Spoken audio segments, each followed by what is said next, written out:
I'll be so happy when this election is over. November 5th cannot come soon enough.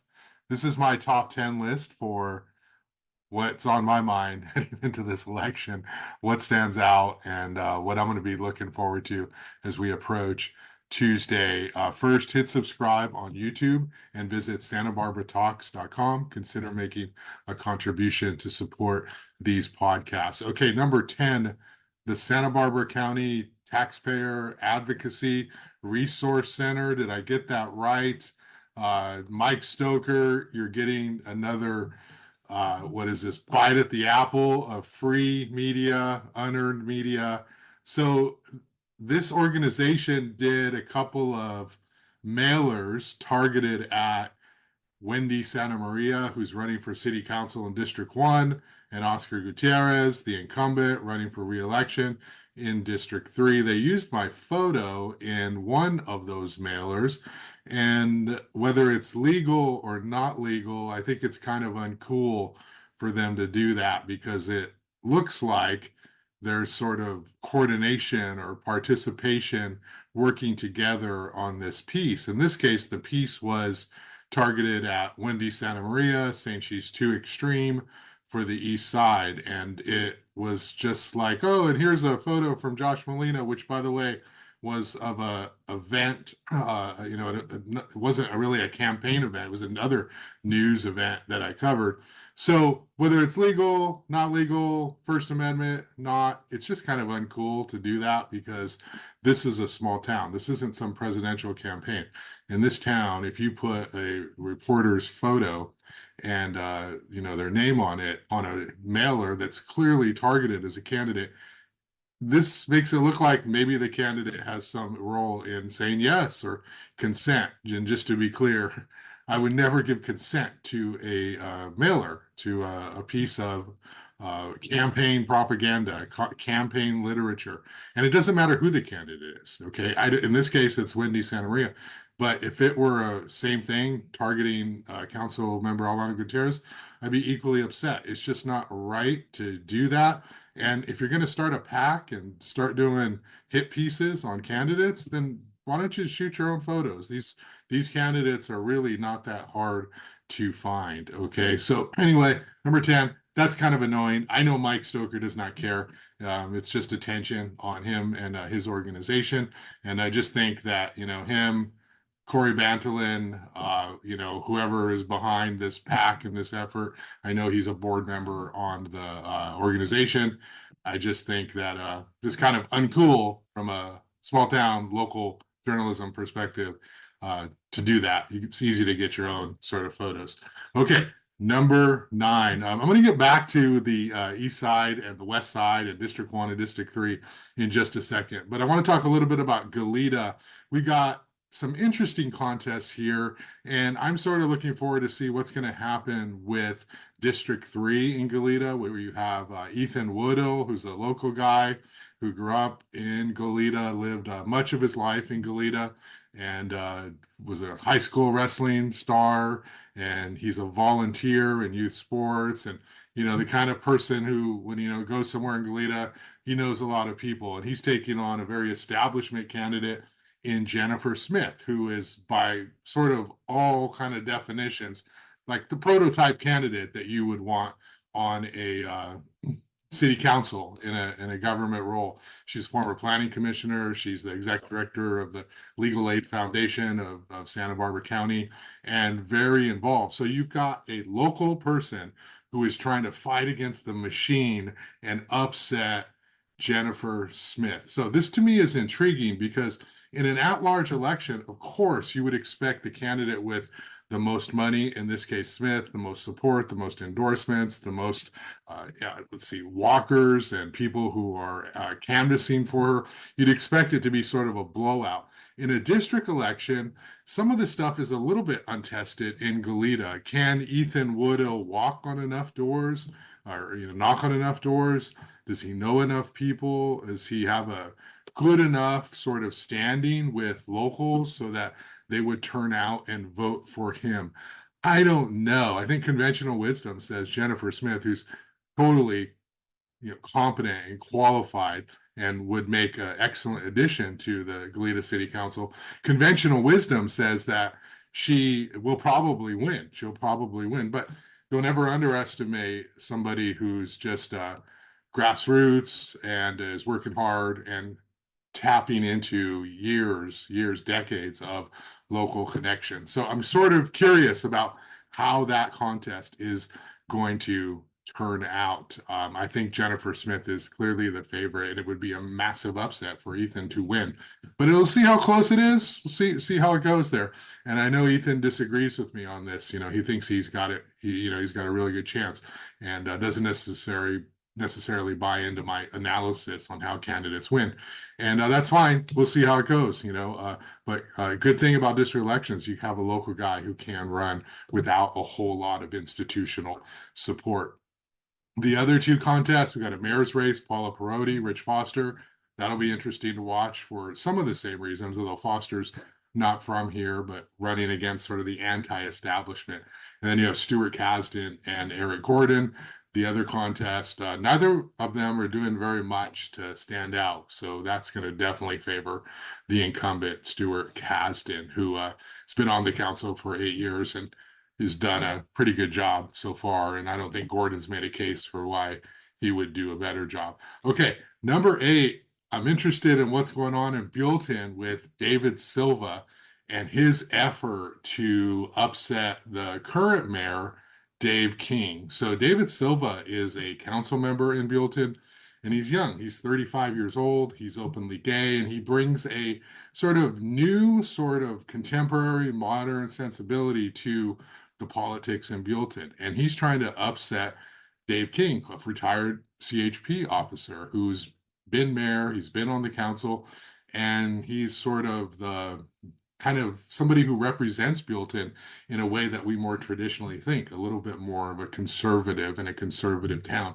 But Silva's been knocking on a whole bunch of doors. He's been canvassing. He's been trying to connect with the residents who live in Buellton who commute to Santa Barbara, Goleta for jobs.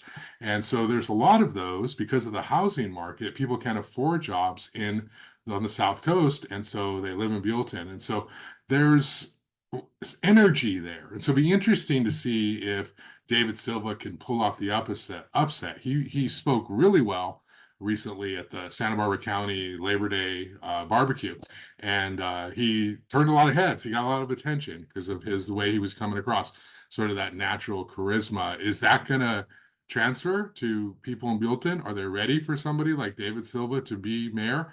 I don't know, but it'll be interesting. And if he pulls off an upset, that is going to be the showstopper headline of the night. So we'll see how that goes. I know he's working hard, and so is Dave King. And I know Dave, of course, and he's a good guy, too. So it'll be just interesting to see how those two are going to face off on election day. Okay, so more sort of insider politics. Number 7, we have Joan Hartman, 3rd District, Santa Barbara County Supervisor, just very easily won re-election.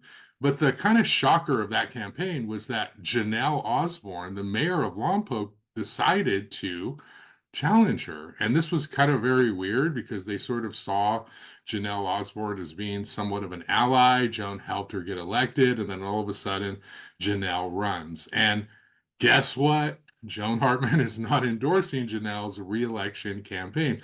Instead, she's gotten behind political newcomer Lydia Perez. And so this is a little bit of a payback, okay? I mean, it's like saying, hey, Janelle, you ran against me and I backed you the first time. I don't back you this time. And now Hartman is lending her support to Lydia Perez. And so this will be interesting. Perez is not currently on the council, and there's some insider talk. Maybe Perez should have run for city council first before running for mayor. It is what it is. Perez has support, endorsements. Is Perez going to be able to knock off Janelle Osborne as mayor? We don't know. There's another candidate, and the question there is, will Perez and Osborne, who are liberals, who are moderate, are they going to take votes from each other, allowing for Mosby to come in and he's the conservative one and win the contest? We don't know. But it's interesting. I think what's most interesting there is just the behind the scenes stuff. It's like, wow, don't mess with Joan Hartman because you might end up getting a candidate who's going to run against you in the seat that you thought you were going to kind of win very easily, re-election. Okay, so number six, let's come back to Santa Barbara, and we have Oscar Gutierrez. He's the incumbent in District 3 on the west side. Grew up on the west side, very well liked, goes to a ton of events. He calls himself the most responsive council member in history. Okay, so he is having trouble, has had trouble getting walkers on the west side. So the way that Democrats do this is really smart, which is they have an infrastructure. The central committee, the party is well organized, and so they get young people to walk to volunteer, young activists, and they say, hey, let's go out on the weekends, let's canvass, let's phone bank. Let's do it in the evening. Let's call. We'll drop off literature. This is all incredible support and infrastructure for any candidate. If you're a Democrat running, you want this kind of support. Well, Oscar is finding out that there's a lot more energy behind the Winnie Santa Maria campaign on the east side. And I think this is like working out exactly the way the people who are funding their opponents wanted it, which was if we spread the party thin, they're going to have trouble being able to canvass both districts, and maybe we'll win one of those contests. Okay. So Oscar, I've talked to him. He's walked the district several times. He feels very confident. And I know in the recent weeks, the last couple of weeks, he has gotten more support from walkers, from the Wendy Santa Maria campaign. They've recognized this and they're trying to get out there and get support for him. More on that contest in a second, but there's only so many canvassers to go around. Also, the party's was sending some people to some swing states. And so there's also a strain there. So, okay, number five, I want to talk about Santa Barbara School Board.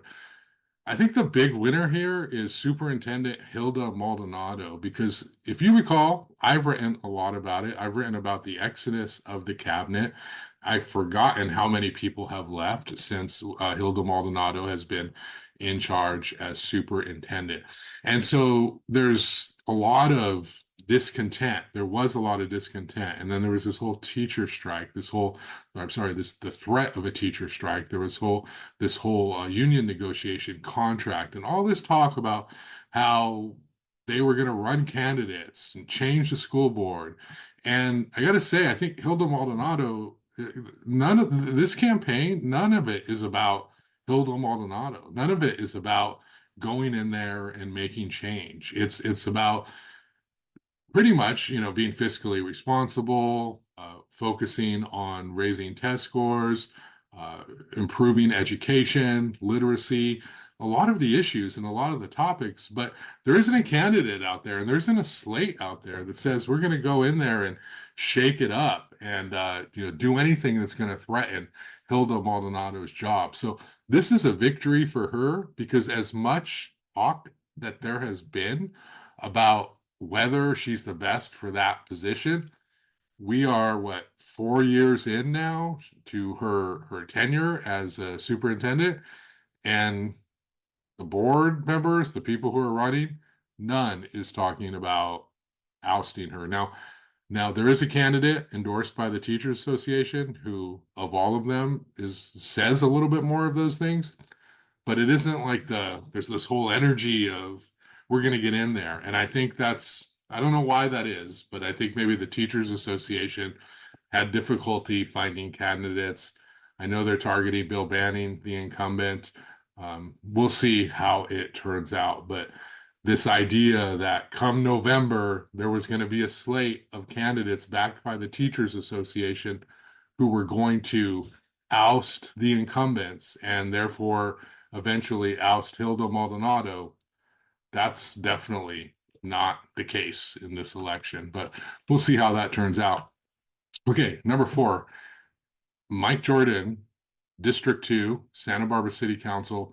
Has there really ever been a situation where somebody has actually had opponent, but had an easier road to victory? Mike Jordan is gonna win. He's gonna win big. It's odd that in this era of rent control that no one thought to challenge Mike Jordan. Like he's against rent control, and yet the party didn't run anyone against him. And there's all this tension over District 1 and District 3, but Mike Jordan sort of gets this free pass. Yes, he did not get the endorsement of the Democratic Central Committee, but that kind of was it. Like, okay, he's not getting it. And so he does have an opponent in Tara Taylor, but she's running a very low-key campaign, not raising any money. And Mike Jordan is done. Like Mike Jordan is getting reelected. I'll call that one right now. So it's just interesting. Mike just, I guess this election cycle, we don't care about the Mesa. Mike Jordan's apparently doing just fine for everyone. Okay, number 3. Let's talk about the District 1 contest between Alejandro Gutierrez and Wendy Santa Maria. This is a weird election, okay? It's been about signs mostly. It's been about who's the real local. It's been about who's been present, okay? Not really much about these issues other than rent control, okay? So just to break it down, Councilmember Gutierrez, she's running for a second term. She served 5 years in office. She got an extra year when they went to district elections, so it would align to even years. And the criticism of her from Democrats, from the Democratic Party activists, has been, oh, she was out for a year, or not out, but she missed a whole bunch of meetings, some as many as 70, some much less than that, dozens, whatever. She did miss some council meetings. Apparently, she missed some committee meetings as well. And so they've been saying over and over and over, she's been absent, she's been absent, she's been absent. And Alejandra Gutierrez, in her response to that, has been she was dealing with a very serious personal medical issue. And so she has been portraying that as like, why are you ganging up on me when I'm dealing with this medical problem? Okay. So they say, okay, we recognize that, but the absence was longer than that. It wasn't just during that period, it was longer. So they've been kind of beating up on her, saying, you've been absent because of that, but you've been absent actually for a lot longer. And why? And they're contending it's because you're not responsive to your constituents. And Councilmember Oliver Terrace is just saying, no, you're wrong. And I can't believe you're accusing me of these things when you don't know about this serious medical thing that I have. Okay. So that has been what she has said. And Wendy Santa Maria, on the other hand, is running a very enthusiastic campaign in support of rent control. And she has sparked the ire of property owners all over town, outside of town. They are very upset. They do not want her to win. So they've gotten behind Alejandro Gutierrez in a very big way, donating lots of money. Last time I checked, she had more than $50,000 in her campaign for reelection. So they're behind her. They don't care about any of this other stuff that these Democratic activists have been talking about. They're like, it's her personal issue. She dealt with it. We're going to just accept her word. But this rent control thing, no. So they are backing her. And the tenants and the tenant advocates are entirely behind Wendy Santa Maria. They're seeing rents go up. They're seeing rent evictions. They feel as though the property owners are charging too much or they're evicting people and then renovating the building and raising the rent. And they're saying this has got to stop. And Wendy Santa Maria has been their champion. So this contest has really come down to this rent control issue and this allegation that Alejandro Gutierrez has not been present. And then Alejandro Gutierrez says, I'm a local, Wendy Santa Maria. You just got here a few years ago. And so that's like the pushback here. It's gotten really messy. And then all these allegations of sign stealing. Councilmember Oliver Gutierrez says she's had a whole bunch of her signs stolen. Even the police department took a report. They referred it to the DA. DA sent it back. Now Wendy Santa Maria says she has some signs stolen. It's a very messy thing. Who's going to win? I don't know, right? It's just we're going to wait until election night. I tend to see Wendy Santa Maria working really hard. She has the Democratic Party behind her, a group that was behind Alejandro Gutierrez the first time she ran. She's got firefighters, she's got tenant groups, she's got Planned Parenthood, Wendy Santa Maria does, all these groups. And I see a lot of energy behind that campaign. There's a lot of energy behind Alejandro Gutierrez as well. That energy is mostly property owners, and that energy is coming from signs over lots of buildings. Okay. And so whose strategy is going to work? We don't know. We'll find out on election night. I'm hoping that when this is all said and done, whoever wins, these two can respect each other and work together and hopefully become political, I don't know if allies is the right word, but come to respect each other as being two strong candidates. And I don't, I mean, that hasn't happened so far. We'll see what happens after election day. Okay. Let's move to District 2, Tony Becerra versus Oscar Gutierrez. And so I talked about Oscar having trouble getting walkers a little bit. Well, Tony Becerra has sort of come out of nowhere here and has suddenly made this contest kind of close. Now, Tony Becerra is backed by a lot of the same people who back council member Alejandro Gutierrez. The property owners, they're throwing money at Tony as well.